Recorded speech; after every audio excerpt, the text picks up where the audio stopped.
Hello and welcome back. The market just closed. Hold up, I'm gonna turn up the sound here. I can't get it to normalize. I can't. When I start recording, it resets. I don't know why. Anyways, the market just closed, so we're gonna do an SR redraw. We're gonna talk a little bit about Iran as well in that situation and how that affects us, especially in terms of gold and oil, which as you know, we've made quite a lot of money off, especially last month. Was barely able to trade because I hit my monthly max in the first week of March, which was kind of gay. But let's wrap these trades up. Let's see if there's much to paint, even though it's been a pretty quiet week. If you're on the Euro AUD, there isn't really much to it. Isn't much to say. Just keep holding this. As for the gold, this gold long, I know there's quite a few people in it, except Timmy. He somehow hit TP. No idea how. Should have moved your sell loss a little bit on this one. Same for the Euro AUD. The reversal I didn't like, but then it started developing quite nicely. So both of these should be close to a lock by now, but Euro USD should be a lock. I would say this one should be a lock. For me, it is. Yeah, if yours isn't a lock, should be by now because it's traveled more than 50% to TP. With gold, you can relax a bit more. Oh, I'm not gonna mark this as a lock yet. All right, let's go through the pairs and see what happened here. So this is one of those ATH ones, so there's not really much to do with it. I mean, like, yeah, there's a BO there that we missed, and then that's it. It's gonna be adjusted a little bit. It's still within the wicks, so that's fine. Again here, new levels being formed right here. This candle's been closed, so this is an indecision candle. So that's a new range. Not much to do there. Either the AUD pairs have been kind of hard to paint on because of how directional they've been. Bitcoin, it's looking alright. We haven't been trading it too much though. The range should. Let me redraw on this.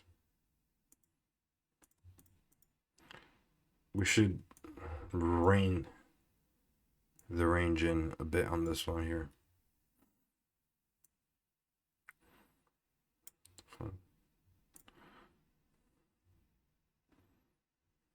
Yeah, that's fine. It's breaking through though. Since it's Bitcoin, it's technically a valid right now. If you want to go for it, I can mark it as potential. I'm not gonna trade on right now though. Or am I? I don't know. Mm-hmm. All right. Let's keep looking through the pairs. See what's going on in Discord as well. Do that. Do you get bored? Do you think you could do that? Do you get bored talking to yourself? Never. How can I get bored of that? I mean, we all do that in our heads all day, anyways. It's just externalizing what I'm thinking when I'm seeing the charts. Right. I felt really Italian there with the hand movements. So another strong BO here. Broke through these zones as well. So the new highs would be. These are not good levels. I mean, I have to set it there, which means it'll give us a new range. Not much to trade on here. It broke through the 200 MA as well, so it wasn't really a valid BO either because there was double resistance on it. I don't trade double resistance. This one is looking interesting for the start of next week. I'm gonna mark this one. I want to watch it. But damn, how did we miss all of these? Someone's at fault. Another one. Someone is guilty. That's fine.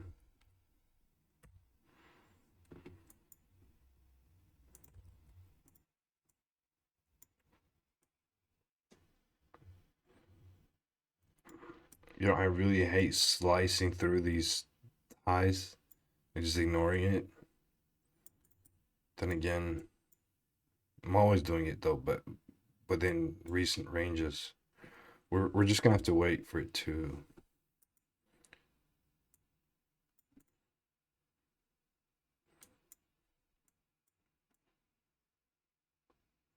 Wicks are too long for a BO here. I mean, a valid setup could form, but when the setup is formed, it would be too late for me to enter that.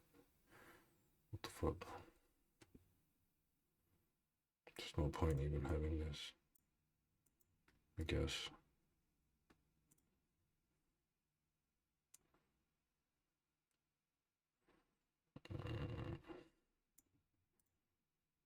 No. Nothing drawn. Remember, don't look for SR areas. If they're not there, they're not there.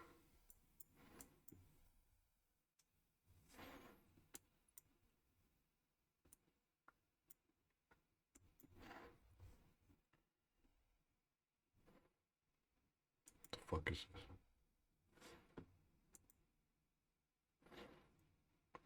Still volume in it though, even though it's lost value. Did I announce the Discord? Did I forget to do that? Did not. I'll announce it at the end today. Sorry.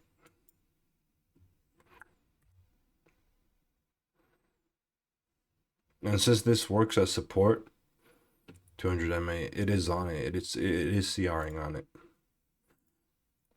Right there. But you can't hop down time frames. It's not valid on lower time frames. But it technically is. Oh well. This is a closed candle too. Look on the 12-hour here. Ooh. I'm gonna actually mark this one as well. That's a pretty high spread pair though. Keep that in mind. But on the 1 day, spreads count a little bit less than they do. Wow, look at the price of oil now. Then they would spreads are not that bad on the higher time frame. You can tolerate them compared to lower time frames. Like you can't scalp USD knock, bro. Fuck that. Probably can, but I wouldn't. So I got some potentials out of this. That's pretty interesting. This Bitcoin BO right here, I'm gonna see what happens with this. We do have previous highs though, so I would be. I mean, it is a precarious situation. Huh. Let's have a look. Okay. And where are you? Where are you? Oh, you are aligned. Never mind. That's why we scrutinize them. We do have these interesting potentials though here. I'm looking for a CR. I'm not going to do a BO on double resistance. I just don't do that. And the same here. This one has already triggered, bro. You can put in a stop order for this. Or I wouldn't do it now that early, but when the market opens, it doesn't have long down wicks either. It does not look bad at all.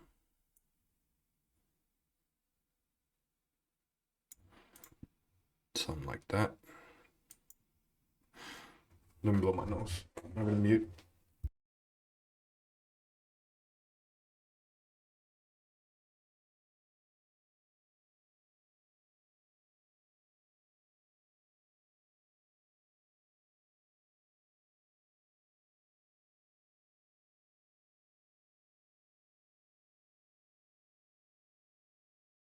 Sorry, there we go. I was just saying that I was checking everything, that it was running the way it was supposed to. I'm kind of paranoid about things cutting out. So here we go. There wasn't too much to draw on now. This is actually pretty quiet period for us compared to when there's like 10 setups we're finding. It's because of all the BOs, right? All those BOs have made it undrawable for a period of time until it starts rearranging. It's real fun and nice when you're catching the BOs, but what do you do? Like, even if you catch the BO, what do you do afterwards? The BO is done. It's done. You redraw, I guess, but if it keeps doing BOs, what do you do then? You end up with these. Fuck. And then you just kind of, because we've been trading for a while. We've been just looking at this go up and up and up and up and up and trying to draw on it for I don't know how many months I've been recording now. Probably like 9. No idea. We can actually check down my trading gains. Okay, so quite a while. Yeah, 9 months. Going into the 10th month. We've been watching this just climb. Anyways, these are looking pretty interesting. I'd watch out for these going into the next week. All right, with that done, let's have a look at the Iran situation. So, as you guys might have noticed, I've seen some talk about this. This Iran's 10-point peace plan. I'm going to read it in case you haven't seen it before.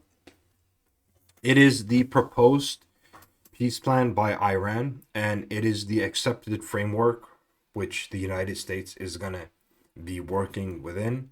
This is not something that has been accepted or anything like that. Don't think that the war just ended like that. But here is the framework they're going to work out of. So, guarantee that Iran will not be attacked again. That's point number 1. I'm going to read them and then we're going to go through them. Permanent end to the war, not just a ceasefire. End to Israeli strikes on Lebanon. Lifting of all U.S. sanctions on Iran. End to all regional fighting against Iranian allies. Iran would reopen the Strait of Hormuz. Iran would impose a $2 million fee per ship transiting Hormuz. Iran would split fees with Oman, and Iran would establish rules for safe passage through Hormuz. And Iran would use Hormuz fees for reconstruction instead of reparations. So this favors Iran incredibly much. It's actually quite insane to me that Trump accepted this. And it tells me that he doesn't really want to be in the war. It is an extremely unpopular war in the United States. And when you talk to proponents of it, I mean, there aren't really many. Even on the Republican side, it's just boomers. That's it. Boomers and like neocons, Ben Shapiro types, Mark Levin, Lindsey Graham. John McCain would have loved it, but he's dead. Those types. Anyways, I do not think this holds any merit. Trump threatens Iran as Vance heads to Bahrain. Yeah, of course he does. Doesn't give a shit. So, guarantee that Iran will not be attacked again. I don't see this as realistic at all in any way. There is no way. I mean, maybe the United States somehow avoids it, but I can't see Israel not attacking Iran again. Because Iran has been 2 weeks away from a nuke for 40 years. For Iran. For them, it's existential. And I also read this poll that something like 70% of Israelis were unhappy with this and unhappy with how or with the outcome of the war so far. And a huge portion was open to escalation. I mean, I at this point, I wouldn't even be surprised if they just nuked it. I don't know. It just seems so existential to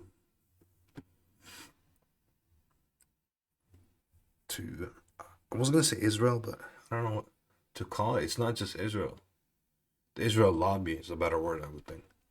and a permanent end to war, not just a ceasefire. I just don't. How is that gonna happen? Like when you have Hamas,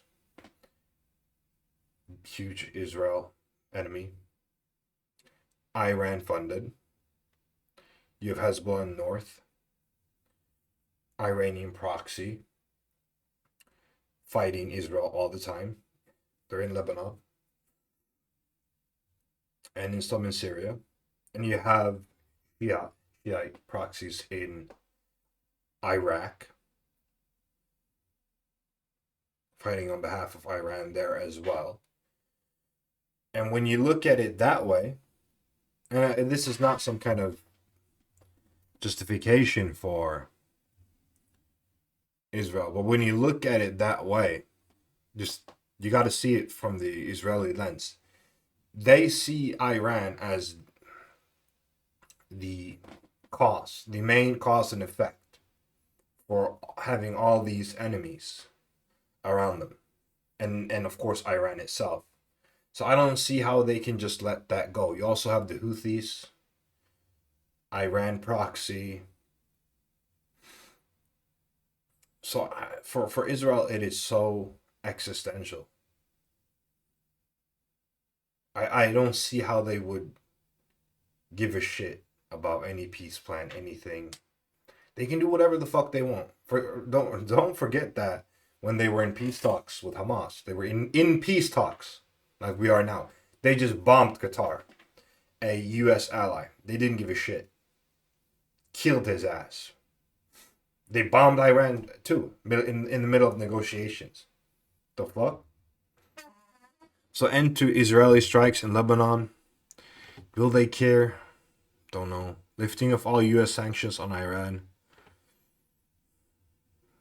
End to all regional fighting against Iranian allies. You see what I mean?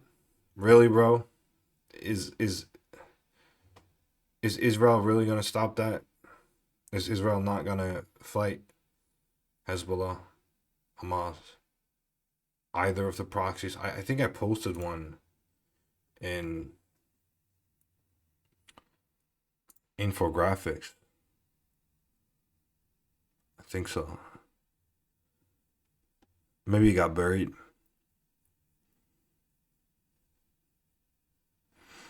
Yeah, it probably got buried. Let me find a chart for it.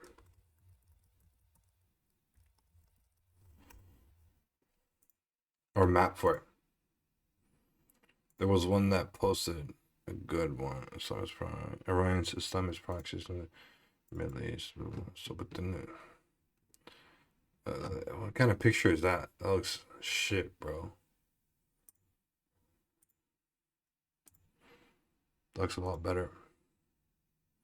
USCongress.gov. So this is how the United States sees it. So yeah, we got Hamas, the Palestine, Islamic Jihad, Hezbollah, whatever the fuck this is, and all this shit in Iraq, in Bahrain as well, and of course the Houthis. And that makes Israel, from the Israeli perspective, just surrounded by enemies. I mean, which it is. It is. So for them to end a war with Iran on those terms, I'm very skeptical of it. When you look at it from that perspective, can they really do it? I doubt it. So it's going to be really interesting to see how that develops. I'm going to get to a point with that. However, on the other side, for the U.S. has absolutely nothing to show for this war. The United States has nothing. They've spent $2 billion a day. They have dead people for absolutely no reason. Some aircraft carrier is fucked. They lost so much equipment. They have nothing to show for it. Inflation, gas prices went up. What did America gain from this? Like, what the fuck? I guess they could say Iran, like, oh, now we blew up their nukes, blah, blah, blah. But Israel isn't going to stop. And what happens when Israel starts again then, are they just going to go without the United States? Is that possible? Is that even possible? Because the Israel so let me check this percentage of U.S. senators and congressmen taking money from APAC. APAC. APAC.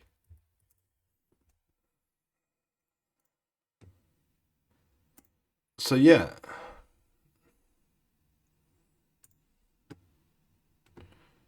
I just want to see the percentages. It's basically all of them. They're fucking like Jesus.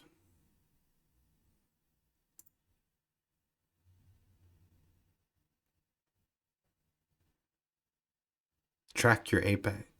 What the fuck is that? Yeah, so 80% of those in Congress or congressional seats, House and Senate, 80% of them, bro,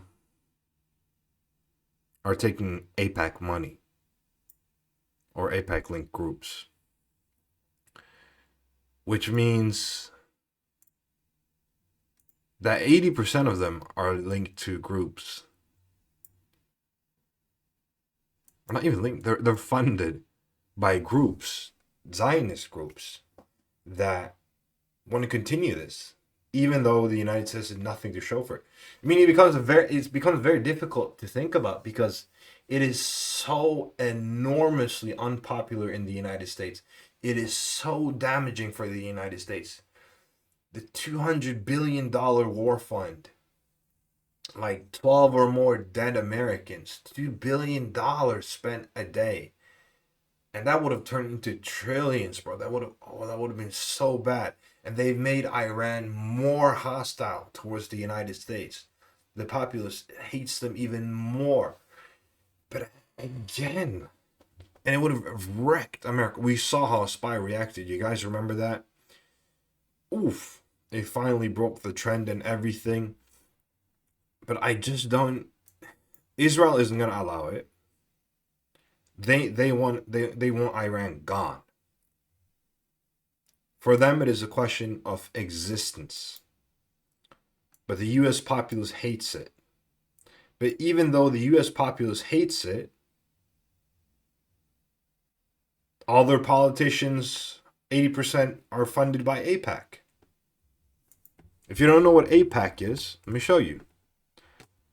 APAC, American Israeli Public Affairs Committee. Mazel tov, bro. Yeah. So what does that mean? It means that oil prices are probably going to drop. We're probably going to get some temporary drop. But in the long term, this, I don't see this holding. And this is just the baseline for the basis for the negotiations. And Trump accepted them. Netanyahu hasn't. He's bombing Iran, Lebanon. He's not giving a fuck. He just continued another war somewhere else. It's fucking strange. But yeah, so they might start negotiations and then maybe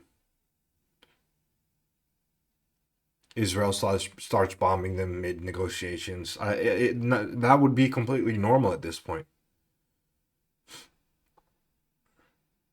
I don't know what to think. Because think about it. Think about how dumb this is. No one likes this in America. It's not good for America. Nobody wants it. The whole population is against it. It's enormously costly for the economy. It's driving up the deficit. They're going to have to take up debt. It's going to be inflationary. People are going to die for absolutely zero fucking reason. 2 weeks away. Democrats are running on it because Trump is a Republican. Democrats are running on how unpopular it is, saying that we're going to impeach Trump. So they're going to lose the House and the Senate. Then Trump's going to get impeached. He's going to get thrown out as president. Then, of course, like they did previously, they're going to persecute him. Probably put him in prison. I mean, it was a full on. I'm not saying persecution on accident. I'm not trying to say prosecution. They were persecuting him in the Kamala Arbana. So they're going to imprison him. He's going to get imprisoned because he ran against the system to start off with. So, what the fuck? Why would Trump not try to stop this? He's going to lose his presidency and go to prison potentially over this bullshit that nobody likes. But at the same time, 80% of US sitting public office, federal elected officials, excluding the judiciary, or I mean, yeah, they're technically elected. They're fucking funded by APEC. So I think it's gonna restart. I don't see any way it stops itself. And do they have something on Trump, or is Netanyahu scared of Trump? Like, what the fuck? Or I mean, sorry, is Trump scared of Netanyahu? Regardless, let me close this. So I think Spy's gonna react positively to it, which it is, if I'm not wrong. Yes, it reacted very positively to it, and oil prices are going to come down somewhat. Negotiations are probably going to start, and then I'm expecting it to just restart up again somehow. Maybe Israel does some false flag shit. I know there's been a lot of talk about that, but I don't want to get into conspiracy theories or how or why, but with the markets, with this, I just be cautious. Don't do some big ass short on oil now, expecting that we're all good, or start selling fucking, let me see, options here. Don't do that. Collecting premiums. Don't expect anything from that. I'd rather observe. Same with gold. Gold took that tank from those highs. But yeah, that's my view on this situation. I don't have anything more really to say on it because I'm really conflicted about it. And I don't want to pretend that I know something I don't. But anyways, we got the redrawal in. We went a little bit through the situation in Iran. So I think we got a pretty good hit in. But with that said, thank you guys for watching. If you enjoyed the video, I've got a trading Discord that'll be linked in the description below. Feel free to hop in. Nothing there is monetized, just like this video. There are no ads or anything like that. There are no courses, mentorships, affiliates, or anything else. And no, I do not run any prop firms. So fuck off with that shit. I don't need any money. I don't need your money. And I don't want your money, to be frank. I'm a full-time trader. This is just a trading drill. Thank you guys for watching. I'm sorry I couldn't give you a definite answer on this. I can't. I just can't. But I did my best. So yeah, thank you guys for watching. Bye-bye.